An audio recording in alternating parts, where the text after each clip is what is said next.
మరణాత ఆయన మీతో చెప్పునది చేయుడి. యోహాను సువార్త 2వ అధ్యాయము 5వ వచనము. దేవుడు బైబిల్ మిషన్ను బయలుపరిచిన సెయింట్ శ్రీ ముంగమూరి దేవదాసయ్య గారు రచనలలో నుండి కొన్ని ఉపదేశములు క్లుప్తముగా తెలియజేస్తున్నాము. అందరికీ మరణాత. చిన్న ప్రార్థన చేసుకుందాం. పరిశుద్ధుడైన తండ్రి, మా సృష్టికర్త, మీ ఘనమైన నామములకు నమస్కారములు తెలియజేస్తున్నాము. ఆదాము అవ్వలను కలుగజేసి వారికి నివాసముగా ఏదైనా తోటను అనుగ్రహించినందుకు మీకు నమస్కారములు. వారు మీ హెచ్చరికను నిర్లక్ష్యం చేసి పవిత్రతను వారు పోగొట్టుకొని వారి తోట నుండి బయటకు వెళ్ళగొట్టబడి ఉన్నారు. ఎందుచేత వారు వెళ్ళగొట్టబడి ఉన్నారన్న విషయాన్ని మా తండ్రి గారైన దేవదాసయ్య గారు తెలియచేసిన ఉపదేశం ఈ దినమున మేము వివరించుకుంటుండగా మా ఆత్మకు జ్ఞానం అందించి మేము అటువంటి నిర్లక్ష్యతకు గురి కాకుండా ఉండగలిగినటువంటి దీవెన సహాయమును, ఆత్మ సహాయమును అందించుమని యేసునామమున వినయముతో బ్రతిమలాడి వేడుకొనిచున్నాము తండ్రి. ఆమేన్. అందరికీ మరణాత. ఈ దినమున మనము దేవదాసయ్య గారు, బైబిల్ మిషను వ్యవస్థాపకులైన దేవదాసయ్య గారు ఉపదేశించిన ఉపదేశమును వివరించుకొనబోతున్నాము. ఈ ఉపదేశము దేవదాసయ్య గారు 1939వ సంవత్సరమున ఉపదేశించినట్టుగా మనకు అర్థమవుతున్నది. ఈ ఉపదేశమును జ్ఞాతవ్యము అనే పుస్తకముల మొదటి భాగమున మొదటి ఉపదేశముగా ప్రచురితమైనది. జ్ఞాతవ్యము అనగా తెలుసుకొనదగిన విషయములని అర్థమవుతున్నది. ఈ యొక్క ఉపదేశము నామకరణము దేవదాసయ్య గారు పాప శోధన జయించు సాధన అనే నామకరణము చేసి ఉన్నారు.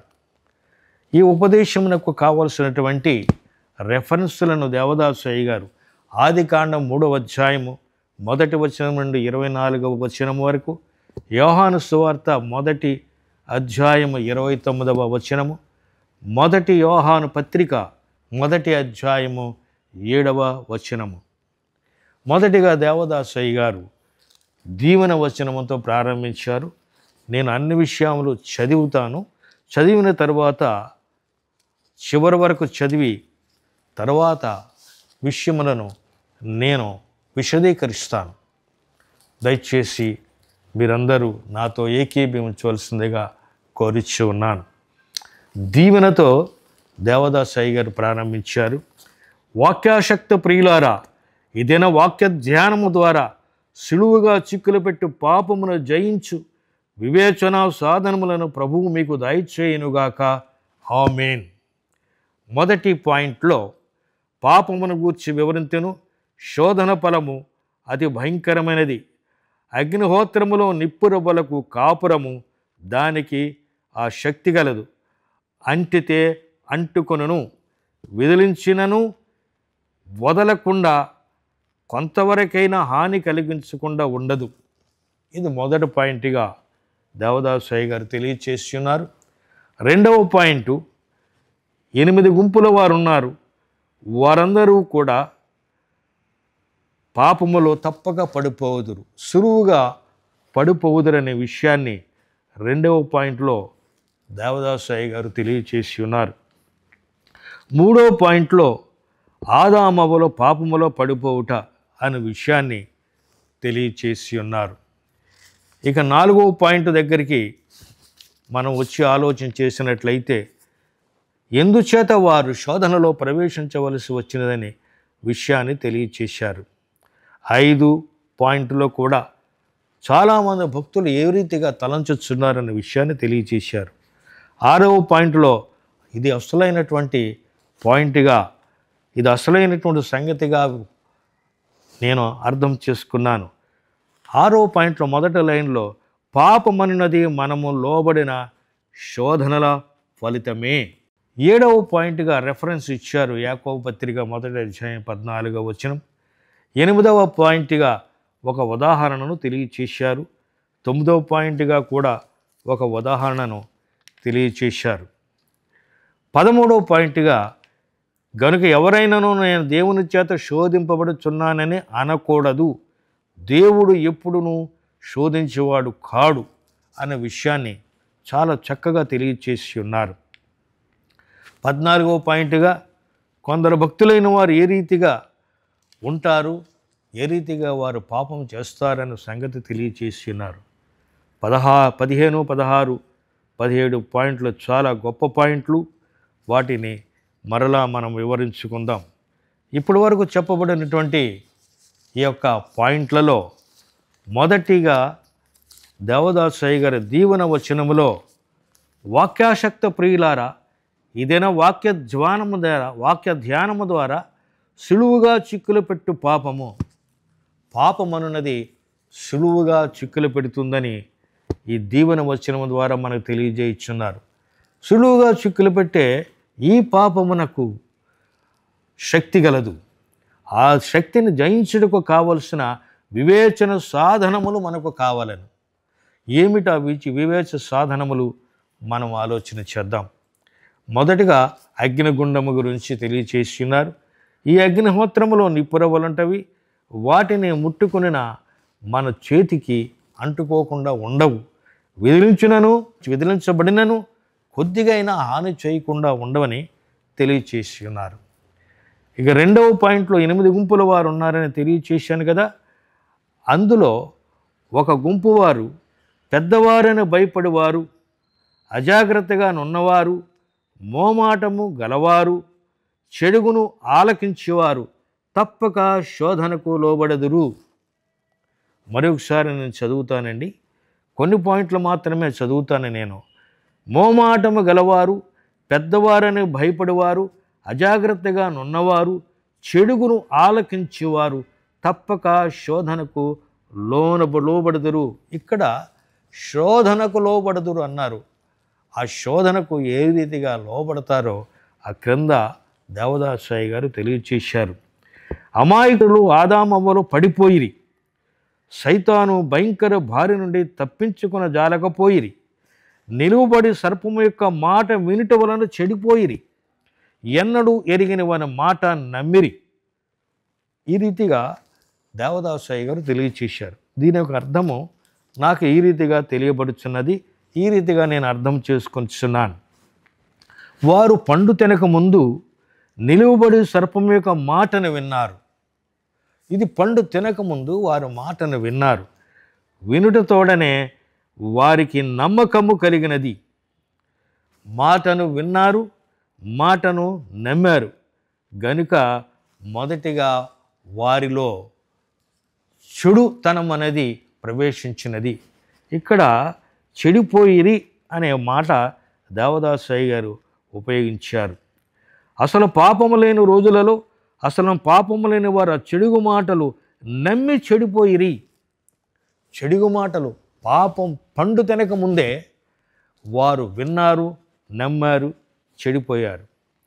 ఇది ఇంకా క్రియారూపకంగా జరగలేదు. దేవుని మాటను, దేవుని యొక్క ఆజ్ఞను నిర్లక్ష్యం చేసిరి. వీరు ఇంకొక విషయం ఏమిటనగా దేవుని మాటను, హెచ్చరికను నిర్లక్ష్యం చేసిరి. దేవునికి అవిధేయత చూపినందువలన ఈ భయంకర పాపమునకు శక్తి గలదు. ఆ శక్తి శోధన. దాని నుండి తప్పించుకొనలేము. కనుక శోధన అనగా ఏమిటి? దేవదాసయ్య గారు పెట్టినటువంటి ఆ నామకరణములో పాప శోధన అని తెలియచేస్తున్నారు కదా. శోధన అనగా ఏమిటి? పాపమన్నది మనము లోబడిన శోధనల ఫలితమే. ముందు శోధన వస్తుంది. ఎప్పుడైతే ఈ శోధనను మనము క్రియారూపకముగా చేసి ఉన్నామో అప్పుడది పాపమగుతున్నది. క్రియారూపకముగా మనము చేయకపోయినడల అది శోధనగానే మిగిలిపోవునని ఈ యొక్క 6వ పాయింట్లో దేవదాసయ్య గారు తెలియచేసి ఉన్నారు. 7వ పాయింట్లో ప్రతివాడు తన సొంత దురాశ చేత ఏడవబడును, వానిలోని పాప నైజము, వాని సొంత చెడ్డ ఆశ వానిని ఆకర్షించును. దీనికి రెఫరెన్స్గా యాకోబు 1వ అధ్యాయము 14వ వచనములు తెలియబడుచున్నది. 8వ పాయింట్లో సూదంటి రాయని దేవదాసయ్య గారు ఒక ఉదాహరణ ఇచ్చి ఉన్నారు. అనగా మ్యాగ్నెటిక్ పీస్, అయస్కాంతపు ముక్క. ఈ అయస్కాంతపు ముక్క దగ్గరకు ఇనుప ముక్కలు, సూదులు, పిన్ను ముక్కలు, వెండి బంగారు ముక్కలను ఒక చోట కుప్పపోసి ఈ కుప్ప దాపునకు దగ్గరకు ఈ యొక్క అయస్కాంతక ముక్కను తీసుకుని రాగానే దాని ఆకర్షణ శక్తి ఏ ముక్కలందుగలదో ఆ ముక్కలే పరిగిడి దానిని అంటుకొనును. అయస్కాంతము అన్ని ముక్కలు కలిపేసి పెన్ను ముక్కలు, తుప్పు పట్టినటువంటి ముక్కలు, ఇంకా బంగారపు ముక్కలు కూడా కలిపి ఆ యొక్క కుప్ప దగ్గరకు అయస్కాంతపు ముక్కను తీసుకుని వచ్చి ఉంచినడలా ఆ ఆకర్షణ శక్తికి ఏ ముక్కలందు గలదో అవే పరిగెడి దానికి అంటుకొనును. తుప్పు పట్టు మస్టు గల ఇనప ముక్కలు అంటుకొనను కానీ బంగారపు ముక్కలు అంటుకొనినా బంగారపు ముక్కలు అంటుకొనవు. అలాగుననే మస్టు గల హృదయం గలవారు సాతాను శోధన దగ్గరికి రాగా పరిగిడి అంటుకొని హత్తుకొందురు గాని పరిశుద్ధులకు బంగారు ముక్కముల వంటి వారు ఎడవబడుదురా అని ప్రశ్న వేసి ఉన్నారు. కనుక బంగారపు ముక్కలంటూ వారు ఎవరు కూడా అయస్కాంత ముక్క దగ్గరికి పరిగెట్టవు. అలాగనే కరెంటు తీగలలో 2 తీగలు ఉంటవి. 2 కలిస్తేనే కానీ కరెంటు ప్రవహించదని కూడా తెలియజేస్తున్నారు. 10వ పాయింట్ ప్రతివాడు తన సొంత దురాశతో మరలు గొల్పబడను అనే విషయాన్ని తెలియచేసి ఉన్నారు. మరి చాలామంది అనుకుంటూ ఉంటారు, ఎవరైనాను దేవుని చేత శోధింపబడుచున్నానని అనకూడదు. దేవుడు ఎప్పుడునూ శోధించేవాడు కాడు, సహాయము చేసి సంరక్షించేవాడు గాన ఏ శోధన కానీ ఏ కష్టము కానీ వచ్చినప్పుడు దేవుడే దీనిని పెట్టినాడని అనకూడదు సుమా అని 13వ పాయింట్లో తెలియజేసినారు.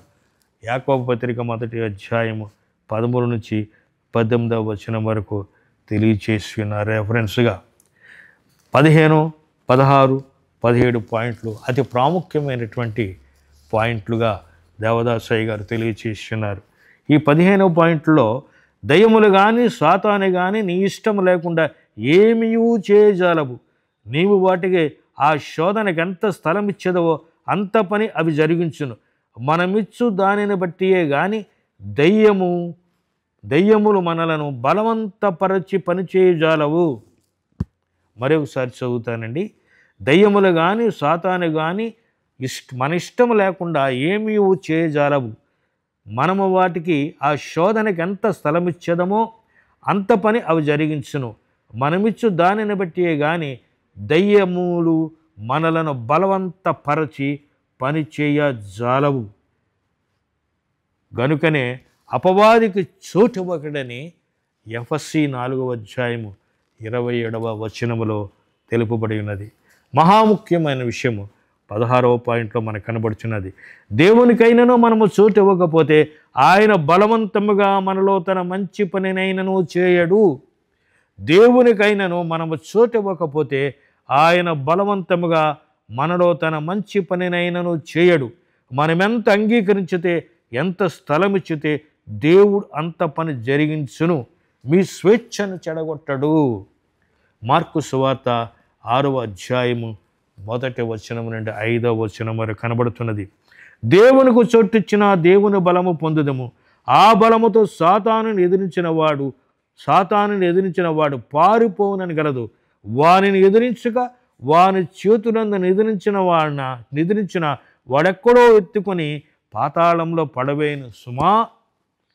యాకోబు పత్రిక 4వ అధ్యాయం 7వ వచనం, ఎఫెసీయులు రాసిన పత్రిక 6వ అధ్యాయం 11వ వచనములో తెలియబడుచున్నది. పాపమునకు మన మీద వాంచగలదు, అది వాకిట పొంచిండును. ఎప్పుడు దొరికదమో ఎప్పుడు దూరదనని ప్రతి నిమిషము కనిపెట్టుచుండును.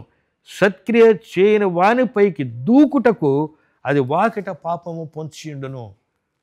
ఆదికాండము 4వ అధ్యాయము 7వ వచనము. పాపము సులువుగా చిక్కులు పట్టినది. ఆరంభములో అదంతో మధురముగా ఉండును. మొదట పాపమును సంతోషముతో ఎత్తుకుందురు, కానీ అన్ని చిక్కులే మొలచును. పాపం వలన ఎన్ని చిక్కులు వస్తాయో కూడా గ్రహించవలసిందిగా ప్రభువును బట్టి మిమ్మల్ని కోరుచు ఉన్నాను. ఇంకా పాపములో కనబడని శక్తి ఉన్నది, కనబడని శక్తి కరెంటులో ఉన్నది కదా, అలాగనే పాపములో కూడా కనబడని శక్తి ఉన్నది, మనం గ్రహించాలి. అందుకనే జయించు వివేచన శక్తి దయచేయమని మొదటిగా దేవదాసయ్య గారు తెలియచేశారు. దయించు వివేచన సాధనములు అనగా ఏమిటని తర్వాత మనం ఆలోచన చేద్దాం. తర్వాత ఇవన్నీ కూడా జరుగుతున్నావు కదా, ఎలాగున జయించు సాధన ఏమిటి? ఈ పాపము శోధన వచ్చిన ఫలితం ద్వారా వచ్చిన పాపమును జయించు సాధన ఏమై ఉన్నదని దేవదాసయ్య గారు ఏమని తెలియజేశారంటే, ఈ భయంకర పాపము పరిహారమగుటకు శ్రీ యేసుక్రీస్తు ప్రభువు నిత్య పరిహార రక్తమును చిందించినాడు గాన ఈ పనులు చేయము. క్షణ క్షణము ఆయన రక్తమునందు నమ్మిక ఉంచుము. సంపూర్ణ విధేయుడవు కమ్ము. ఆయన చిత్తమునకు సంపూర్ణ విధేయులము కావలను. అప్పుడు పాపములు తప్పించుకుందాము. ఎఫెసీ 4:22-24 మన నిమిత్తము చనిపోయి బ్రతికిన క్రీస్తు ప్రతి నిమిషమును తలంచుకొనము. దివారాత్రులు దేవుని వాక్యమును ధ్యానించేవారు ధన్యులు, దైవ ధ్యానం వలన తప్పించుకుందరు. మరొకసారి ఈ విషయాన్ని చదువుతాను. మన నిమిత్తము చనిపోయి బ్రతికిన క్రీస్తుని ప్రతి నిమిషము తలంచుకొనవలెను. దివారాత్రులు దేవుని వాక్యమును ధ్యానించేవారు ధన్యులు, దైవ ధ్యానం వలన తప్పించుకుందరు. కనుక ప్రియులైనటువంటి విశ్వాసులారా, జయించు సాధన మనకేదో తెలిసి ఉన్నది కనుక ఆ సాధనను మన అభ్యాసం చేసిన ఎడల, నిత్యము దైవ ధ్యానములో ఉన్న ఎడల శోధననే జయించగలము. ఒకవేళ శోధనలో పడిపోయిన పాపమును కూడా జయించగలిగిన శక్తి దేవుడు మనకిస్తారని దేవదాసయ్య గారు తెలియచేస్తున్నారు. చివరిగా ప్రార్థనతో ముగించి ఉన్నారు. పరలోకపు తండ్రి, ఈ దిన వర్తమానమునకై నీకే స్తోత్రములు. శరీరము, లోకము, సాతాను వీని తంత్రములను మేము ఎరుటకై మా అంతరంగంలో నీ పరిశుద్ధ వాక్య వివేచన శక్తిని వసంగుమని మరియు నీ పరిశుద్ధాత్మతో మమ్ములను నింపుమని క్రీస్తు యేసు నామములో అడుగుతున్నాము తండ్రి, ఆమేన్. మరొకసారి చదువుతాను. మా అంతరంగంలో నీ పరిశుద్ధ వాక్య వివేచన శక్తి వసంగము. మనకు వాక్య వివేచన శక్తి అవసరమైనది. ఆ శక్తి మనకు ఉన్నట్లయితే ఆ యొక్క క్రీస్తు ప్రభు యొక్క రక్తాన్ని నిత్యము మనం ధ్యానము చేసినట్లయితే యేసు రక్తమునకు జయము, శిలువ రక్తమునకు జయము, ఆయనకు శిలువను మనం నిత్యము ధ్యానము చేసినట్లయితే శోధనను జయించగలం. ఒకవేళ శోధన ద్వారా వచ్చిన పాపాన్ని, ఆ ఫలితాన్ని కూడా జయించగలమని దేవదాసయ్య గారు తెలియజేస్తున్నారు. కనుక ప్రియులారా, ఈ యొక్క అంశములోని ఈ యొక్క ఉపదేశములను ఉన్న సంగతులను మీరు వినుచున్నారు, ఆలోచించుచున్నారని నమ్ముచున్నాము. ఇకను మీకు ఏమైనా సందేహములు, అనుమానములు, ప్రశ్నలు ఉన్నట్లయితే కామెంట్ రూపంలో తెలియచేయవలసిందిగా మిమ్మలను కోరుచు ఉన్నాము. దేవుడు మిమ్మలను దీవించునుగాక. ఆమేన్. అందరికీ మరణాతా. జయము కీర్తనలు జయ శబ్దముతో రయముగా పాడండి, జయము జయమాయనులెండి. జయమే క్రీస్తుని చరిత్ర ఎంతట, జయమే మరణమునా గూడా, జయమే నిత్యమును. సద్విలాస్ అక్షయ దేహము దాల్చితివీవు ఆనందముందు మీ, అక్షయ దేహము దాల్చితివీవు ఆనందముందు మీ. లక్షల కొలది శ్రమలు వచ్చిన లక్ష్యము పెట్టకుమీ, నీవు లక్ష్యము పెట్టకుమీ. సద్విలాస్ తుపాకి బాంబు కత్తి బల్లెము తుక్కు తుక్కు తుక్కు, తుపాకి బాంబు కత్తి బల్లెము తుక్కు తుక్కు తుక్కు. అపాయమేమియు రాదు నీకు, అది నీకు లొక్కు, నిజము అది నీకే లొక్కు. సద్విలాస్. మరణాత మరణాత మరణాత.